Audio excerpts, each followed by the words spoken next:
إن الحمد لله نحمده ونستعينه ونستغفره ونؤمن به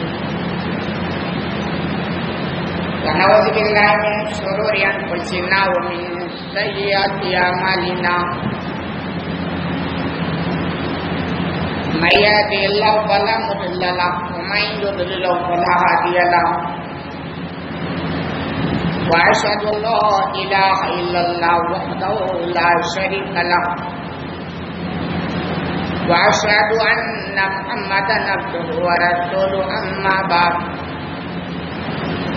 فإن خير الحديث كتاب الله وخير الهدي هدي محمد صلى الله عليه وسلم وشر الأمور محدثاتها وكل محدثة بدعة وكل بدعة ضلالة وكل ضلالة في النار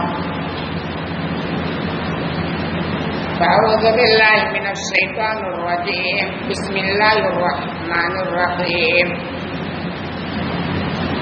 رب اشرح لي صدري ويسر لي أمري واحلل عقدة من لساني يفقهوا قولي قال الله تعالى في موضع آخر بسم الله الرحمن الرحيم وأن لو استقاموا على الطريقة لأسقيناهم ماء غدقا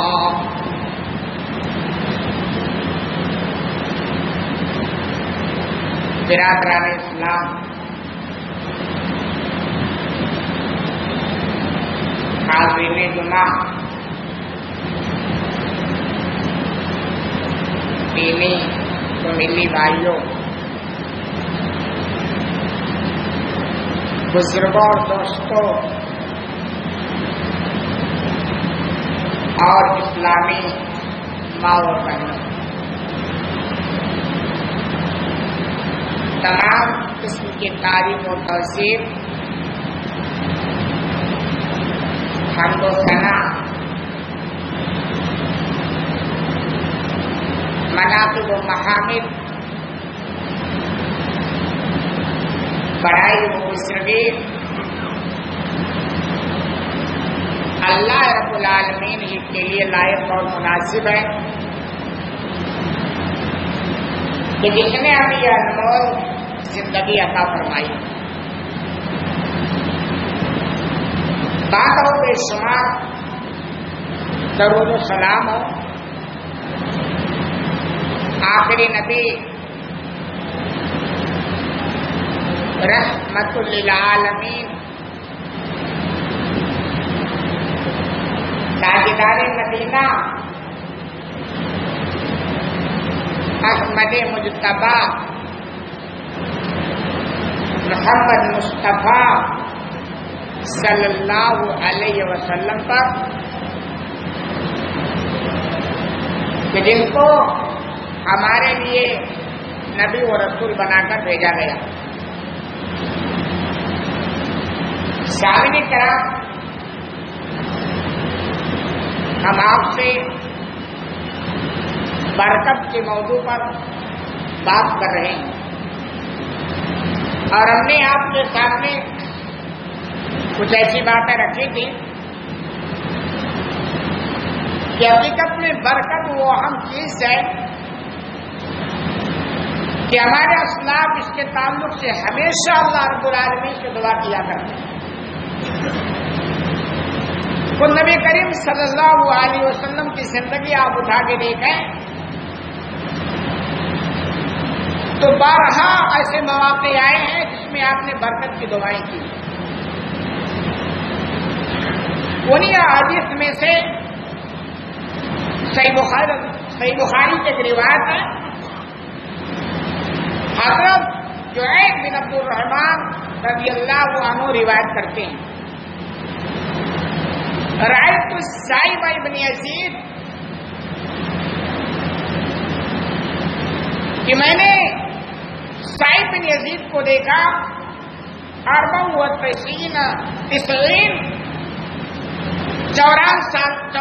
سال کی عمر میں، اور بہت ہی تندرست تھے، اٹھا کٹا تھے، یعنی 94 سال 94 اتنی عمر ان کی ہو گئی تھی، لیکن اس کے باوجود وہ بہت ہی تندرست، ایسا لگ نہیں رہا تھا کہ وہ 94 سال کے ہو گئے۔ تو جب ان کی زندگی پر لوگوں کو تعجب ہوا تو انہوں نے کہا کہ میں اس عمر میں یعنی 94 سال کا ہو گیا ہوں، اور اس عمر میں بھی میں اپنے کانوں اور آنکھوں سے جو فائدہ اٹھا رہا ہوں اس کی وجہ کیا ہے؟ آپ کو 94 سال کا تو کوئی نظر نہیں آتا، اگر کہیں ہوگا تو بستر مرگ پر پریشان ہوگا، چراغ لے کے ڈوبنا پڑے گا، ورنہ 30-40 سال میں تو لوگوں کے گھٹنے درد ہوئے اور پیروں میں درد اور آنکھیں جواب اور کان جواب سب دیکھیے حالات ایسے پیدا ہو جاتے ہیں۔ لیکن 94 سال کی ان کی عمر ہو گئی تھی، نہ ان کے کان جواب دیے تھے اور نہ ان کی آنکھیں جواب دی۔ اس کا راز انہوں نے بتلایا کہ اس کی وجہ یہ ہے کہ اللہ کے رسول صلی اللہ علیہ وسلم نے میری زندگی کے لیے جو برکت کی دعا کی تھی، اس برکت کی دعا کا یہ نتیجہ ہے۔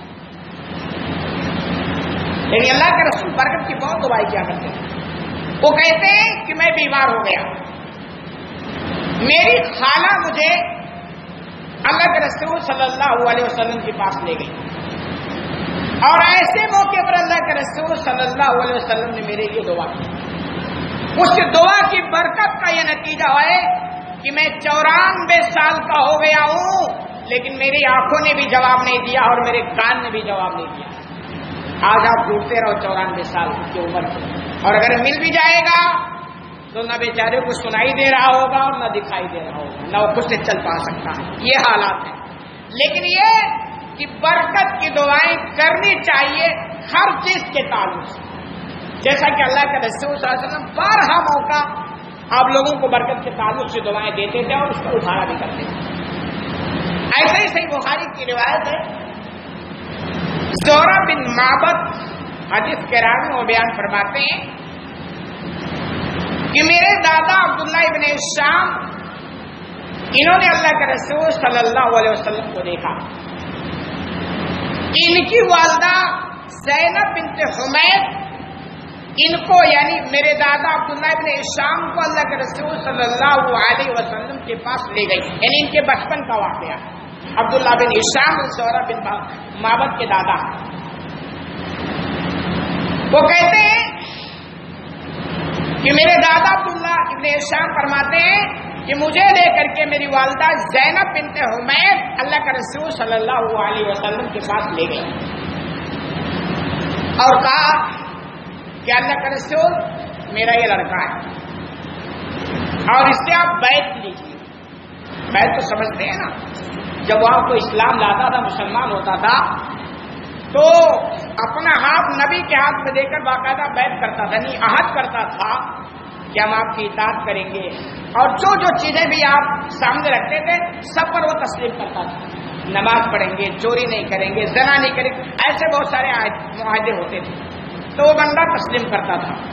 تو زینب بنت حمید اپنے بیٹے عبداللہ بن ہشام کو اللہ کے رسول صلی اللہ علیہ وسلم کے پاس لے گئی اور کہا کہ اللہ کا رسول اس لڑکے سے بھی آپ بیعت لیجیے، یعنی عہد لیجیے۔ تو اللہ کے رسول صلی اللہ علیہ وسلم نے دیکھا تو آپ نے فرمایا کہ یہ تو ابھی بہت کم عمر کی ہے، لیکن سمجھداری آ گئی کیونکہ انہوں نے یہ واقعہ نقل کیا ہے۔ عبداللہ بن ہشام جو زہرہ بن معبد کے دادا ہیں، جو ان سے روایت کرتے ہیں، سمجھداری آ گئی تھی لیکن تھے چھوٹے۔ اللہ کے رسول صلی اللہ علیہ وسلم نے دیکھا تو کہا یہ تو بہت چھوٹے ہیں، اور اس کے بعد بہت پیار شفقت سے اپنا ہاتھ ان کے سر پر پھیرا عبداللہ بن ہشام کا اور ان کے لیے برکت کی دعائیں کی۔ تو آپ صلی اللہ علیہ وسلم تو بہت برکت کی دعائیں کیا کرتے تھے۔ زہرہ بن معبد فرماتے ہیں کہ عبداللہ بن ہشام کا بیان ہے اور وہ خود بیان کرتے ہیں کہ میں نے اپنی زندگی میں ان کی زندگی کو دیکھا ہے کہ اس دعا کی برکت کا یہ نتیجہ ہوا کہ یہ جب بازار میں جاتے اور کوئی خرید و فروخت کرتے، کوئی سودا کرتے، تجارت کرتے، اور وہاں عبداللہ ابن زبیر اور عبداللہ ابن عمر جب مل جاتے تو عبداللہ ابن ہشام سے کہتے ہیں کہ یہ جو سودا لے رہے ہو نا اس میں مجھے بھی شریک کرنا، وہ کیا کہتے اس میں مجھے بھی شریک کر دو، اور اس کی وجہ بھی بتلاتے رہے۔ وجہ یہ بتلاتے تھے کہ چونکہ آپ صلی اللہ علیہ وسلم نے آپ کے لیے برکت کی دعائیں کی ہے، لہذا آپ کے سودے میں گھاٹا نہیں ہو سکتا۔ اور اس کے بعد ہم جیسے لوگ چھوڑو یار، جو ہم شریک کریں گے دعا ہمارے لیے تو ہم اس میں شریک کر کے آپ کو بھی بینیفٹ دیں، ایسا نہیں ہو سکتا۔ عبداللہ ابن شام شریک کر لیا کرتے تھے، وہ سمجھتے تھے یار کہ اپنا بھی بھلا ہو جائے اور اپنے ذات سے کسی اور کا بھلا ہو جائے تو کیا فرق پڑتا۔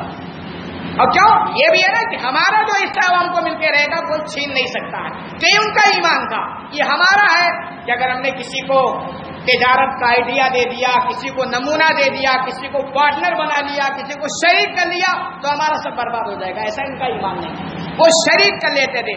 خود بیان کرتے کبھی کبھی اتنا نفع ہوتا تھا کہ پورا اونٹوں پر ایک جو مال لادا جاتا تو پورا مال یعنی بینیفٹ میں آ جایا کرتا، اتنا نفع ہوتا تھا۔ تو بات سمجھ میں آتی ہے کہ دعائیں کرنی چاہیے برکت کے تعلق سے، اور اچھے لوگوں کی دعائیں بھی لینی چاہیے برکت کے تعلق سے۔ اور اگر آپ پارٹنر بنانا بھی چاہیں تو کچھ شخصیات کو چن کر کے پارٹنر بنائیں، جن کی اگر کچھ نہ کر سکیں تو کم سے کم دعائیں تو آپ کے تعلق سے نکل سکیں۔ یہ ساری باتیں تو سمجھ میں آنی چاہیے۔ ہمارا معاملہ کیا ہے، ہم برکت کی تو فکر کرتے ہیں، لیکن کبھی ہمارے جب ہاتھ اٹھتے ہیں نا تو کبھی ہماری دعائیں نہیں ہوتی ہیں کہ اللہ ہمارے مال میں برکت عطا کرنا، ہماری اولاد میں برکت، اولاد کے مال سے دعائیں نہیں کریں گے، کہیں گے تعداد بڑھ جائے گی، کھلائے اور پلائے گا۔ یہ حالات ہیں، ایسا نہیں ہونا چاہیے۔ اب آگے ہم آپ سے بات کریں گے کہ وہ کون سے اعمال ہیں یا وہ اسباب ہیں جن اسباب کی بنا پر برکتوں کا دروازہ ہماری زندگی میں کھلتا ہے۔ لوگ کہتے ہیں مولانا صاحب بڑی اچھی آپ بات کرتے ہیں، بڑا اچھا موضوع آپ نے چنا، کیونکہ ہر ایک کو برکت چاہیے نا۔ تو آپ صرف سننے سے بات نہیں بنے گی، آپ ان اسباب کو تلاش کرنا پڑے گا جن اسباب کی بنا پر برکتوں کا دروازہ کھل جایا کرتا ہے۔ اللہ رب العالمین برکتوں کے لیے آسمان کے دروازے کھول دیا کرتا، ان اسباب کو تلاش کرنا پڑے گا۔ انہیں اسباب کا تذکرہ ہم آپ کے سامنے کرنے جا رہے ہیں۔ ان میں سے اللہ کے بندوں سب سے پہلا سبب جو ہے وہ تقویٰ، پرہیزگاری، دینداری۔ سننے میں تو بڑی اچھی باتیں ہیں لیکن کرنا ہمیں کچھ نہیں۔ چنانچہ جو بندہ اپنے معاملات میں اللہ کا خوف رکھ لے، اللہ سے ڈرنے لگ جائے، اللہ ان کے معاملات میں برکتوں کا دروازہ کھول دے گا۔ وَلَوْ أَنَّ أَهْلَ الْقُرَىٰ آمَنُوا وَاتَّقَوْا لَفَتَحْنَا عَلَيْهِمْ بَرَكَاتٍ مِّنَ السَّمَاءِ وَالْأَرْضِ وَلَٰكِنْ كَذَّبُوا فَأَخَذْنَاهُمْ بِمَا كَانُوا يَكْسِبُونَ۔ اللہ اپنی کتاب حکیم کے اندر فرماتا ہے کسی بستی کی طرف اشارہ کرتے ہوئے کہ اگر ایمان لاتے اور تقوی اختیار کرتے، ہم سب ایمان والے ہیں، لیکن صرف ایمان سے وہ بات نہیں بنے گی جو تقوی کے بعد بات بنتی ہے۔ تو اللہ نے کہا اگر یہ بستی والے ایمان لاتے اور ساتھ تقوی بھی آ جاتا، یہ تقوی ہی ہمارے اندر کمی ہے۔ اللہ کہتا ہے ہم ان پر آسمان کے برکتوں کے دروازے کھول دیتے۔ یہ صرف انہیں کے لیے نہیں، یہ اللہ کی سنت رہی، اللہ کا طریقہ رہا ہے کہ جب بھی قومیں ایمان لاتی ہیں اور ان کے اندر تقوی پیدا ہوتا ہے تو اللہ ان کو دنیا کے اندر کنگال نہیں بنا کے رکھتا بلکہ دنیا کی حکومتیں ان کے حوالے کر دیا کرتا۔ تو اللہ کہتا اگر ایمان لاتے اور تقوی اختیار کرے، یعنی ہونا چاہیے، بغیر تقوی کی بات نہیں بنے گی۔ ایمان تو ماشاءاللہ ہم سب لوگوں کے پاس، یہ تقوی کی کمی۔ پھر آگے اللہ فرماتا ہے لیکن ان لوگوں نے کیا کیا، جھٹلا دیا۔ پھر اللہ کہتا ہم نے ان کے اعمال بد کی وجہ سے ان کو پکڑ لیا۔ ایک چیز آپ سمجھے کہ اللہ رب العالمین، آپ ایمان لائے، تقوی نہیں ہے تو جو شرطیں تقوی، جو چیز شرط رکھے گئے تقوی کے ساتھ، بغیر تقوی کو حاصل نہیں ہوگا۔ لیکن اگر کوئی ایمان نہیں لاتا ہے تو ایمان نہ لانے کی وجہ سے اللہ اس کو دنیا میں پکڑتا نہیں۔ اللہ کہتا ہم نے پکڑا کب، جب ایمان نہ لائے اور اس کے بعد ایسے اعمال کرنے لگ گئے جن اعمال میں ظلم و زیادتی اور بربریت پیوستہ شامل ہو گئی تھی، پھر ہم نے ان کو پکڑ لیا۔ تو آپ یہ سمجھیے اللہ دنیا میں ایسا نہیں کہ کوئی ایمان نہ لائے تو ان کو پکڑ لے، ان کو دنیا میں پھلنے پھولنے کا موقع دیتا ہے، لیکن جب وہ ظلم و زیادتی کرنے لگ جاتے ہیں اور دھرمی کرنے لگتے ہیں اسلام کے راستے میں روڑے بن جاتے ہیں، پھر اللہ ان کو پکڑ لیتا ہے۔ تو یہ بات سمجھ میں آتی ہے کہ اگر ہم چاہتے ہیں کہ ہماری زندگی بابرکت بن جائے، ہم سب چاہتے ہیں، کون نہیں چاہتا، تو آپ یہ طے کریں کہ ہماری زندگی انشاءاللہ تقوی والی زندگی، بغیر تقوی کی زندگی میں آپ کی زندگی میں برکت نہیں آ سکتی۔ ٹھیک ہے، آپ بہت سارے پیسے گن سکتے ہیں، پراپرٹیوں کے مالک ہو سکتے ہیں، لیکن جو برکت کا مفہوم ہے کہ جس برکت کی زندگی سے آپ کی زندگی میں سکون آ جائے، اطمینان آ جائے، آپ ایک شان کی زندگی جی سکو اور پریشانیاں ختم ہو جائے، وہ آپ کو پیدا نہیں ہو سکتا۔ بس پیسہ گننے کا شرف حاصل ہو سکتا ہے، مگر برکت کا جو مفہوم ہے، جو فوائد ہے، وہ آپ کو نہیں مل سکتا۔ ایسے اللہ رب العالمین نے ایک دوسری جگہ کہا وَلَوِ اسْتَقَامُوا عَلَى الطَّرِيقَةِ لَأَسْقَيْنَاهُم مَّاءً غَدَقًا،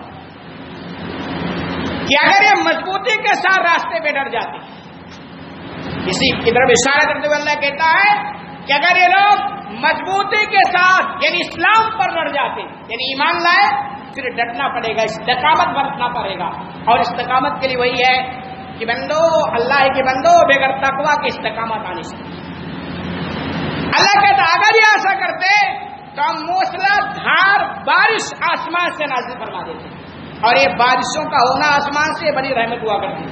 وہ الگ بات ہے کبھی اللہ رحمت کو زحمت بنا دیتا ہے، بھائی بہت ساری چیزیں رحمت ہوتی ہے نا، لیکن جب حالات بگڑتے ہیں تو اللہ اسی رحمت کو کیا کرتا ہے، زحمت میں بدل دیتا ہے۔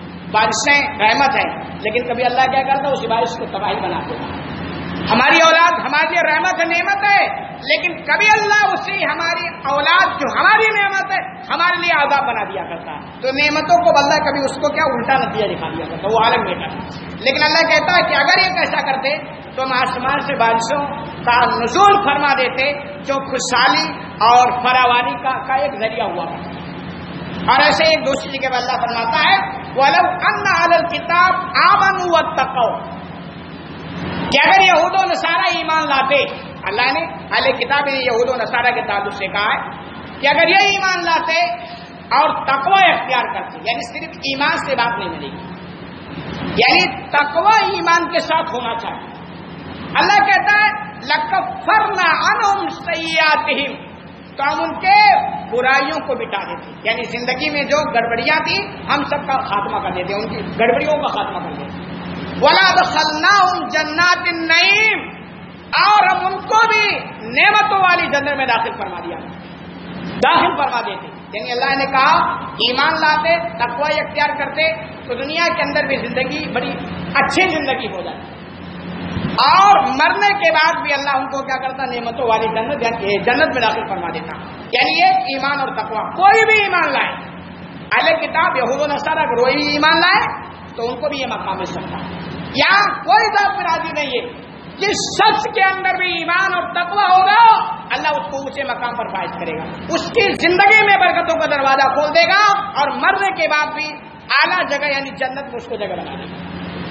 اب رہی یہ بات کہ تقوی کسے کہا جاتا ہے، مختصر سی بات، تقوی کا مفہوم ہے کہ آپ راہ راست پر آ جائیں، اللہ اس کے رسول کی فرما برداری میں لگ جائیں، یہی تقوی، برائیوں سے اجتناب کرنے لگ جائیں، اور سب سے بہترین تقوی یہ ہے کہ جو واجبات ہیں اس کی ادائیگی میں آپ لگ جائیں، جو منکرات ہیں، جو مشتبہات ہیں اس سے آپ پرہیز کرنے لگ جائیں، یہی تقوی ہے۔ اب اس کو اپنے زندگی میں ہم ٹٹولیں کہ کتنا ہمارے اندر یہ پایا جاتا ہے۔ ہم تو کوئی ایسی باتیں سنتے ہیں نا، تم دوسرے پہ ڈھونڈتے ہیں، فلاں کے اندر کتنا تقویٰ ہے، اور فلاں نے کتنا خرچ کیا ہے، فلاں نے کتنا زکات نکالا ہے، اور فلاں کے اندر کتنی اچھائی ہے، اور فلاں کے اندر کتنی برائی ہے۔ لیکن اپنے اندر سینکڑوں برائیاں بھری پڑی ہوتی ہیں، اس پر کبھی نگاہ ہماری نہیں پہنچتی ہے۔ ہمیں اپنے دامن کو جھانک کر دیکھنا چاہیے کہ کہیں ایسا نہیں تو کہ ہم تقوی کی بات تو دوسروں کی کرتے ہیں، خود ہماری زندگی تقوی سے خالی، ایسا نہیں ہونا چاہیے۔ اس کو سمجھنے کی ضرورت ہے۔ لہذا اللہ کے بندو یہ طے ہے کہ اگر آپ چاہتے ہیں کہ آپ کی زندگی بابرکت بن جائے تو پہلی فرصت میں آپ تقوی سے بن جائیں، اور کوئی مشکل کام نہیں ہے، کوئی ناممکن نہیں ہے۔ مشکل تو ہو سکتا ہے لیکن ناممکن نہیں ہے، تھوڑی سی قربانی دینی پڑی۔ کوئی بھی آپ کام جب شروع میں کریں گے تو تھوڑی سی قربانی دینی پڑتی ہے، اس کے بعد آپ اس کو کرتے جائیں گے، راستہ آسان ہوتا جائے گا، اور یہ دنیا میں مثالیں بھری پڑی ہیں. کوئی بھی آپ نیا کام کریں گے تو تھوڑی سی قربانی تو شروع میں دینی پڑتی ہے, پھر وہ کرنے آپ لگ جائیں گے نا تو راستہ آسان ہو جائے گا. ایسے اسلام کے راستے پر آپ جب چلنا شروع کریں گے تو تھوڑا اڑچن تو آئے گا, تھوڑی سی قربانیاں دینی پڑیں گی. تقوی والی زندگی جو آپ کو بنائیں گے تو تھوڑے مسائل تو آئیں گے, مسائل کا سامنا بھی آپ کو کرنا پڑ سکتا ہے, لیکن اس کے بعد انشاءاللہ اللہ کی مدد آئے گی اور راستہ آئے گا. تو پہلی چیز تقوی, یہ سبب ہے زندگی کو بابرکت بنانے. دوسری چیز دعا. آپ اللہ سے دعا بھی کرتے رہیں کہ اللہ ہماری زندگی کو بابرکت بنا دے, اور دعائیں طریقے سے کیا کریں. ہم نے 12 میں آپ کو بتایا ہے کہ آپ جب بھی دعا کرو تو ایک بار کم از کم اس میں برکت کا تذکرہ کر ہی دیا, کیونکہ اللہ کے بندو حقیقت یہ ہے کہ اگر آپ کی زندگی میں برکت نہیں ہے نا تو آپ کتنا بھی کما لو سکون نہیں مل سکتا, اس زندگی میں مزہ نہیں آئے گا. پھر آپ ٹینشن کے شکار رہیں گے اور نہ جانے کن کن الجھنوں کے شکار رہیں گے. اتنا آپ کو رہے گا کہ ہمارے پاس اتنا بیلنس, اور وہ بیلنس پر بھی آپ کو ٹینشن رہے گا, سکون نہیں رہے گا, کہیں کچھ ایسا نہ ہو جائے کہیں ایسا نہ ہو جائے. یہ سارے حالات آپ کے ساتھ ہیں. لہذا آپ کو دعائیں کرنی چاہیے کہ اللہ ہمارے زندگی میں برکت عطا فرما دے, ہماری اولاد میں برکت عطا فرما دے. ایسی دعائیں آپ کریں. اللہ ہمارے کاروبار میں برکت عطا فرما دے, اللہ ہمارے بیوی بچوں میں برکت عطا فرما دے. اللہ یعنی برکت کی دعائیں آپ کو کرنی پڑے. بغیر مانگے تو کچھ نہیں ملتا نا, دنیا کے آپ تجربات دیکھ لو, بغیر مانگے نہیں ملتا ہے. اور اللہ بھی کبھی مہربانی بھی کر دیتا ہے, ایسی کوئی بات نہیں ہے, لیکن آپ جب مانگو گے تو حقیقت میں اللہ کی مہربانی اس کے ساتھ ہوگی, کیونکہ اللہ ہم بندوں سے بہت پریم کرتا ہے, بہت پریم کرتا ہے. لیکن ہم جب اللہ سے نہیں مانگتے ہیں تو گویا ہم یہ پیغام دیتے ہیں کہ ہمیں ضرورت نہیں ہے. ہم کیا پیغام دیتے ہیں کہ اللہ ہمیں ضرورت نہیں مانگنے کی, اور جب ہم مانگتے ہیں تو اللہ کہتا ہے یہ وہ بندہ ہے جو مجھے کچھ سمجھ رہا اور میرے سامنے ہاتھ اٹھایا اور مجھ سے کچھ مانگ رہا. تو مانگنا سیکھو, کس سے؟ اللہ سے پہلے فرصت میں مانگنا سیکھو. انشاءاللہ آپ اگر اللہ کے آگے ہاتھ پھیلانا سیکھ گئے اور مانگنے کا مزہ مل گیا, دنیا سے آپ بیدار ہو جائیں گے. دنیا والوں کے آگے ہاتھ پھیلانا آپ چھوڑ دیں, یہ آپ اس کو سمجھیں. چنانچہ صحیح بخاری کی روایت ہے, انس رضی اللہ تعالیٰ عنہ حدیث کے راوی آپ دیکھیں کہ اللہ کے رسول صلی اللہ علیہ وسلم کیسی دعائیں کرتے تھے برکت کی. ایک نمونہ میں دیکھ کر بات آگے بڑھاؤں گا. وہ بیان فرماتے ہیں مدینہ کے ارد گرد خندق کی کھدائی ہو رہی تھی اور مسلمان بڑی محنت سے خندق کھود رہے تھے. واقعہ ہم نے آپ کو سنایا, بڑی محنت اور مشقت کے ساتھ, اور وہاں کے مٹی اپنے بدن پہ اٹھا اٹھا کر کے ادھر ادھر کر رہے تھے, بڑی مشقت کی زندگی.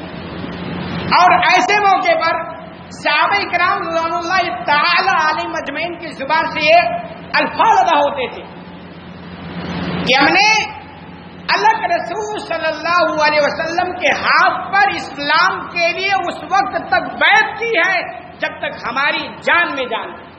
یعنی یہ کہا کرتے تھے, یعنی یہ کہ وہ ہمت نہیں ہارتے اور بے صبری کا وہ مظاہرہ نہیں کرتے تھے اور لان تان نہیں کرتے. آپ حقیقت میں اگر آپ اٹھا کے دیکھیں تاریخ, خندق کو جو موقع تھا بڑی مشقت کی زندگی ہوتی, بھوکے پیاسے, نہ کھانے کا انتظام, نہ صحیح طور پر پانی کا انتظام, پیٹ پر پتھر باندھ کر وہ خندق کی کھدائی کر رہے تھے. لیکن آپ دیکھیں اٹھا کے تاریخ, اس کے باوجود کبھی بھی وہ ناشکری نہیں کرتے. ہمارے یہاں تھوڑی سی بیماری آ گئی, کاروبار میں تھوڑی بدی آ گئی, اور تھوڑا سا کہیں پریشانی آ گئی تھوڑی سی, تو یہ شروع ہو جاتے ہیں کہ پتہ نہیں میں ہی ایک ملا تھا اور اللہ سارے مسائل میرے لیے کھڑا کرتا اور فلاں تو ہوگا اس طرح. ایسے ناشکری کے الفاظ کیا نہیں ملتے تھے. وہ کہتے تھے کہ ہم نے اللہ کے رسول صلی اللہ علیہ وسلم کے ہاتھ پر اسلام کے لیے بیعت کی ہے اس وقت تک کے لیے جب تک ہماری جان میں جان ہے. یعنی ہم ہٹ نہیں سکتے جب تک ہماری جان رہے گی. ہم مر جائیں گے چلے گا, لیکن پیچھے رکھنے والے نہیں. یہ الفاظ جب آپ صلی اللہ علیہ وسلم نے سنا تو آپ صلی اللہ علیہ وسلم بھی ان کے لیے برکت کی دعائیں کا فرمایا, اللہم اللہ عیشہ الا عیش الآخرہ, یا اللہ ہمیں تو عیش بس آخرت میں چاہیے, دنیا میں نہیں چاہیے. اور حقیقت میں دنیا میں کوئی عیش نہیں ہوتا ہے. جو عیش دنیا میں کرنا چاہتا نا وہ بیوقوفی ہے. ٹھیک ہے, اللہ نے دیا کچھ شادی کا فائدہ اٹھاؤ, مال کا فائدہ اٹھاؤ, کھاؤ, اچھا پیو, پہنو, کوئی منع نہیں کرتا ہے, لیکن آپ یہ سمجھو عیش ایش یا نہیں ہے آپ کتنے اچھے مہینوں میں رہو اور کتنی شاندار زندگی گزارو، لیکن ٹینشن سے آپ فری نہیں ہو سکتے، مسائل سے آپ کو چھٹکارا نہیں مل سکتا ہے، مسائل اور مشکلات سے آپ کو نجات نہیں مل سکتی ہے۔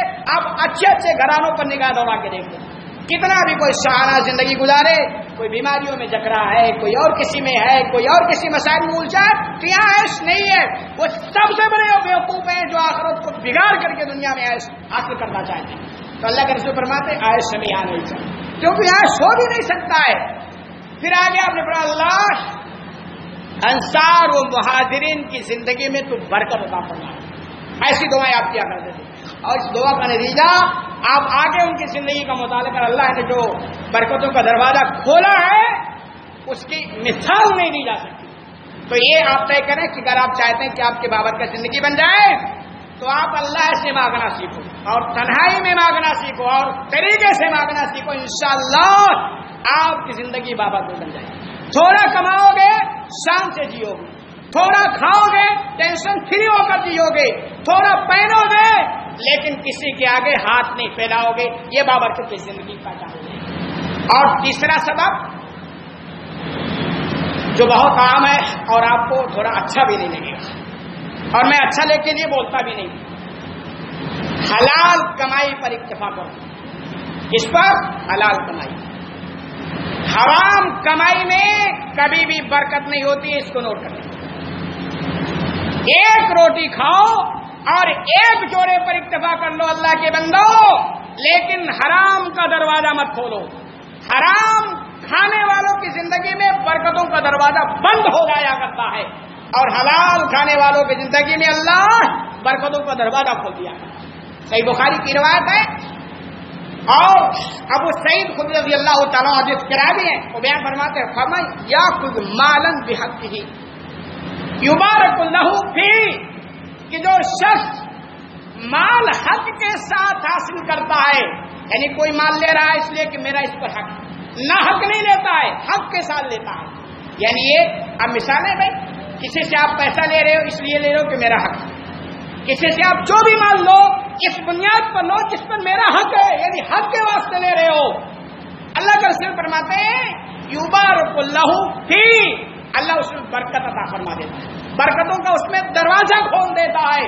اور آگے آپ فرماتے ہیں فَمَن يَأْخُذْ مَالًا بِغَيْرِ حَقٍّ، اور جو مال ناحق لیتا ہے، بہت سارا مال ناحق کھاتے ہیں، بہنوں کا ناحق کھا جاتے ہیں، بھائیوں کا ناحق کھا جاتے ہیں، پڑوسیوں کا ناحق کھا جاتے ہیں، کتنا ناحق کھاتے ہیں کہ لسٹ تیار ہو جائے گی، فہرست تیار ہو جائے گی۔ اللہ کے رسول فرماتے ہیں کہ جو ناحق کھاتا ہے، بات تو بہت کڑوی ہے، میں دل کی گہرائی اسی سے کہتا ہوں، اگر کسی کو اچھا لگے تو بھی اچھی بات ہے، اور برا لگے تو بھی اچھی بات ہے، میں اس کی پرواہ اللہ کو شکر نہیں کرتا۔ اللہ کے رسول فرماتے ہیں جو ناحق مال کھاتا ہے فَمَثَلُهُ كَمَثَلِ الَّذِي يَأْكُلُ وَلَا يَشْبَعُ، اس کی مثال اس کی طرح ہے جو کھاتا تو ہے مگر آسودہ نہیں ہوتا ہے، پیٹ ہی نہیں اس کا بھرتا ہے، اس آدمی کی طرح وہ ہوتا ہے جو غیروں کا ناحق کھا جائے گا۔ اور ہے مثالیں آپ دیکھیں، ایک نمونہ جو سودی کاروبار میں جکڑ گیا، جو جوئے اور سٹے میں لگ گیا، آپ ان کی چلی گئی اٹھا کے دیکھیں، کبھی بھی وہ کنار پسندی ان کے اندر نہیں آتی، اور آئے اور ان کا پیٹ بڑا ہوتا ہے۔ نتیجہ یہ ہوتا ہے کہ اگر پوری دنیا کی پراپرٹی کا مالک بنا دیا جائے تو بھی ان کا پیٹ نہیں بڑھتا۔ اور ایک مثال تو آپ نے کتے کو دیکھا ہوگا، حالانکہ یہ تھوڑی مثال بہت کڑوی ہے لیکن میں بیان کرتا ہوں تاکہ وہ کیونکہ سخت باتیں دل پہ اثر کرتی ہے، پھر جا کر زندگی میں تبدیلی آتی ہے۔ ایک کتا آپ نے دیکھا ہوگا، کتے کی صفت آپ جانتے ہیں نا، وہ ہمیشہ زبان نکال کر باہر ہانپتا رہتا ہے، اس کا پیٹ بھرا ہو تب بھی وہ ہانپتا رہتا ہے، اور خالی ہو تب بھی وہ زبان نکال کر ہانپتا رہتا ہے، یعنی عجیب اس کی کیفیت ہے، اس کو کبھی آسودگی نظر اس کی نہیں آتی ہے۔ ایسی مثال اس کی جو حرام کھاتا ہے وہ کھاتا رہتا ہے لیکن کبھی بھی اس کی زندگی میں آسودگی نہیں آتا ہے، کبھی آپ اس کے زبان سے نہیں سنو گے اللہ کا بہت شکر ہے، اللہ نے مجھے بہت دے دیا ہے، اب مجھے نہیں چاہیے، مزید مجھے دنیا میں مرنا نہیں ہے، ایسی زبان سے الفاظ آپ کبھی نہیں سنو گے۔ تو یہ آپ طے کر لیں، 3 سبب میں نے بتلایا ہے، اگر آپ چاہتے ہیں کہ ہماری زندگی بابرکت بن جائے آپ نوٹ کریں، تقوی شعار بن جائیں، دوسرا آپ دعائیں کریں، تیسرا سبب آپ حلال پر اکتفا کرنے والے بن جائیں. کوئی بھوکے سے نہیں مرتا، اس کو نوٹ کر لیں. جتنا آپ کے مقدر میں ہے وہ ملے گا. طریقہ آپ کو تلاش کرنا ہے، حلال سے وہ لے کے آؤ گے کہ حرام سے لے کے آؤ گے، یہ طریقہ آپ کو تلاش کرنا. یہ 3 سبب ہے. باقی بات انشاءاللہ کی ملاقات میں. اللہ رب العالمین سے دعا ہے الہ العالمین تمہیں کہنا سننے سے زیادہ عمل کرنے کی توفیق عطا فرما. آمین. بارک اللہ لنا ولکم فی القرآن المجید ونفعنا وإياکم بما فیہ من الآیات والحکمۃ.